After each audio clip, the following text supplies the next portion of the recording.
Hey everybody, welcome back to One Mic, and today I'm here to talk about Season 4, Episode 2 of Hulu's Only Murders in the Building, entitled Gates of Heaven. I mentioned last week how the 3 episode titles that were immediately visible on Hulu were all movies, but I hadn't done any research on what the movies were. I just Googled the titles and saw that these films existed. So after I watched this episode, I thought, let me see what this Gates of Heaven movie is about, right? How it ties into this episode. If you Google Gates of Heaven, Wikipedia is the first result. And the little blurb that's there, before you even click on Wikipedia, you're still on the Google search results, the little blurb that's there says, Gates of Heaven is a 1978 American independent documentary film produced, directed, and edited by Errol Morris about the pet cemetery business. I said, about the pet cemetery business? That doesn't have anything to do with this episode. Side note, I don't know why. I feel like it actually said 1987, not 78. But whatever. Just as I was about to move on, I clicked the link anyway, just to read about the movie. Apparently, it's one of those documentaries that on the surface seems to be about something fairly unremarkable, like a pet cemetery business, but at its core, it's about something else entirely, something more human and something more relatable. A good example of this in modern day television, I think, is HBO's How To with John Wilson. Like, you start an episode thinking you're learning about one thing, and then you get about halfway through and you realize you're about to have a different experience entirely. Apparently, this movie uses this pet cemetery as kind of like a backdrop to tell a very human story about how we look at death. And that's what I saw the tie-in to this episode. I thought this was an incredibly strong episode, and for reasons beyond the criteria that I generally use to judge this show. Like, when I watch this show, I'm really only looking for laughs, clues on the murder, some interesting twists and turns. I don't really expect, moving moments. Watching someone contend with the death of a loved one. But this episode took the investigation into Saz's murder, just as Gates of Heaven did with the pet cemetery, and used it to really tell a story about Charles coping with the death of his longest and dearest friend. In this episode, we see the return of Jane Lynch's Saz. Glad it seems like she's going to be consistently appearing, but in the form of Charles's subconscious. I'll be calling her Ghost Saz creatively. It's such a great idea to call her that going forward. Speaking of what we're going to call people, yeah, if you watch my video for episode 1, yeah. So Ghost Saz basically exists in this episode to help us understand the feelings that Charles is coping with regarding her death. One of the feelings that he's dealing with is guilt. Oliver and Mabel tell him that he was likely the target, and whether you agree with his conclusion or not, unsurprisingly, he holds himself responsible for her death because of that.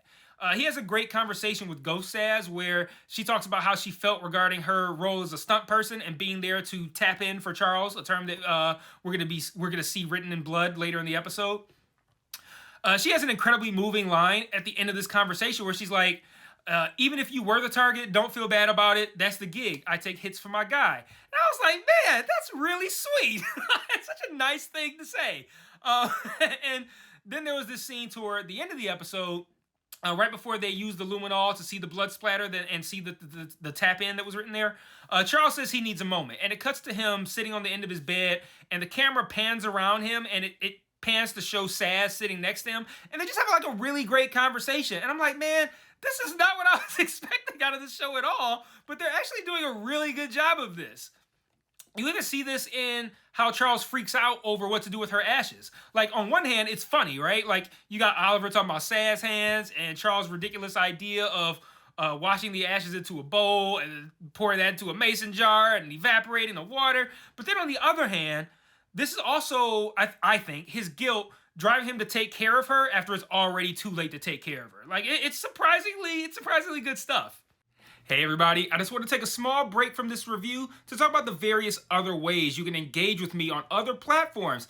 If you're so inclined, and I understand why you wouldn't, I am an acquired taste, but you can join the Patreon where you can get extra content like retro reviews, where I review old shows and movies to see if they still hold up today, Mike's Musings, where I talk about shows I'm watching that I don't cover on the channel, or Mike's VOD, where you can commission me to watch a show, which I will then review on the channel. And if you want to engage with me and chat with me more directly, I also implore you to join the Discord and follow the Facebook page. I set up channels in the Discord for all of us to discuss the shows I'm reviewing on the channel, and I also drop new videos in there, so this is the easiest platform for me to share to from my phone. The Facebook can be really fun because I sort of live comment on shows I'm watching, often while under the influence, I'm not going to lie. And I'll also share news there, both about television and film, and about myself as well. So if you like my content, you want to be more engaged, you think I'm charming, or you simply want to show support, feel free to sign up for the Patreon or join the Discord or Facebook today. Links to all platforms are in every video description. Remember to share all my shit to your respective social media platforms. And now back to this review. Another thing this episode did, and I appreciate it, is expanding the Arconia. The longer this show runs, the more difficult it's going to be to limit the setting to the Arconia. People have already been calling for them to investigate murders that are not only in the building. And this season, not only have they introduced Hollywood as a potential setting that they can return to. Side note, I was disappointed to not see the Hollywood cast members this week. But they expanded the Arconia, or to be more accurate, they expanded the space within the Arconia that our crew will explore. This allowed them to introduce 3 new units and likely a 4th, at minimum, coming later with this Dudenoff person, and of course to fill those units with new cast members. First, there's Stink Eye Joe, who just turns out to be Pink Eye Joe. He's played by Richard Kind, who fits in so well with this show that it took me a second to realize that he's not already a regular. We don't learn a ton from him other than the fact that their windows are painted shut so they can't just be opened, meaning that he likely didn't kill Saz, at least not from his own apartment. And then we later learned that, I'm assuming now, that all of the windows are painted shut. And then there's the Sauce family that's always making sauces. We're introduced to them via this card game called Oh Hell. I don't know the rules to the game, but when Oliver got hype as hell about achieving, whatever that means, that was hilarious. I don't know why. That was great. And then he goes to the bathroom, and they got like ham hanging. Like what the fuck is going on with these people? But we do learn a bit from this visit. We learned that the wife has a crush on Charles, and that the husband isn't a fan of that. Why would he be? And we also learned that the 4th apartment that I mentioned a moment ago is owned by Dudenoff, and that this Dudenoff person is someone of significance to this Sauce family. Dudenoff was a name that was written on Saz's desk, a bunch of clues that they found on her desk. Excuse me. Oliver and Mabel use a set of numbers that they found on Saz's desk, the desk full of clues, to open the lock on Dudenoff's apartment. They find footprints on a radiator, paint chips on a windowsill, indicating that the window had been opened, and a pig? What the fuck? Like, I have no idea where they're going with this pig thing and the ham leg in the bathtub, but in the bathroom. But it's so incredibly random that I'm really invested in the significance. So the 3rd apartment that I skipped over, we don't see in this episode, is owned by a guy who wears Christmas clothes year round, and he's played by Kumail Nanjiani, who I expect we'll probably meet next week and will also probably be hilarious. The episode ends with the set of numbers that were used to get into Dudenoff's apartment being turned upside down by Oliver to reveal that they say, oh hell, further indicating, in combination with their reaction to his name being mentioned, the Sauce family, that the Sauce family is somehow affiliated with Dudenoff in some way. Or maybe Pink Eye Joe is affiliated with them, or maybe Dudenoff merely introduced the Sauce family to the oh hell game, and it means way more to him than it does to them. But who knows? I guess we'll see, but there's some connection there. The final turn of events that I want to discuss before I get into a couple of thoughts is that we see 2 more returns in this episode. The return of OG Killer and Season 1 alum Jan, as well as freshly minted Oscar winner Detective Williams. Through parkour and violence, Jan has managed to escape prison because she's worried about Saz, who is worried about Charles, and another potential killer in the building, which explains a lot, explains the existence of the clues that are written on the desk in Saz's house. She, I would say, obviously, started investigating herself. Maybe she got too close and that's why she's died. But then again, we got to assume that they were going after Charles. So Charles lets Jan know about Saz, and she's gone before Mabel and Oliver return, but not before she laments not having enough time for sex or mutual masturbation before the cops arrive. And they're like knocking on the door this time, and Charles is like, we have a little bit of time. I feel him. But this is when Detective Williams arrives. She's coming to protect Charles after learning that Jan had escaped prison. He lets slip that Jan was just there and that a murder had taken place that had not yet been reported after his all-day wait to talk to 911 had finally been answered. So Detective Williams arrives to find out that she was not told about crimes that she should have been told about a long time ago. Whew, boy. So we didn't get a ton of clues this week, so I don't really have any further theories. Only more pig-related confusion. But I'm glad to exchange clues for these surprisingly touching moments coping with death.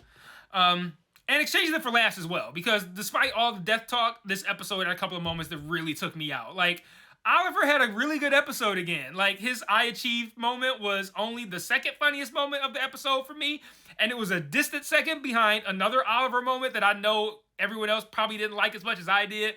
But after the crew had decided to keep Charles safe in his apartment, they decided that Oliver and Mabel would go question the West Wing residents. And as Oliver and Mabel are leaving Charles' apartment, Mabel says, "We love you." And then Oliver goes, "We do. I want to have said that." And that just fully took me out. Like, on the heels of their conversation about Charles being the target, it's like he's saying, if the murderer does get you, I want to have told you that I love you. Like, just the thought of that is hilarious to me. Like, maybe he doesn't even love you at all. He just would feel bad if you die and he hadn't made you think that he loved you. But anyway, lastly, I said in my video for episode 1 that I wanted to come up with a short name for the group of actors playing Oliver, Charles, and Mabel in the movie. So that would be Zach Galifianakis, Eugene Levy, and Eva Longoria. I asked in the video just openly, like, hey, what do you guys think? Expecting 0 suggestions, and I actually got a few. So one comment in particular said, how about B-cast for the Hollywood trio? And I and a couple of other people who replied to that comment thought, shit, I like both of those names. I like Hollywood trio, but this is my thought. I like Hollywood trio, but I'll probably go with B-cast just because it's shorter and it's easier to say, right? So that was what I was prepared to do. I was going to come on here and I'm going to say, hey, I'm going to call them B-cast. Then I started working on my notes for the video. And I got to the part where I mentioned earlier where I said that they didn't appear in the episode. And instead of typing out the B-cast, I mistakenly typed out the B-list. And I was like, oh shit, that's even better. So shout out to Pablo Garcia 9207 for inadvertently dropping 2 great suggestions in the same comment. And then shout out to me for using neither of them. For anything other than inspiration for my own idea that I would then go with. I'm a total piece of shit. On that note, let me know what you guys thought about this episode in the comments. And until next week, peace.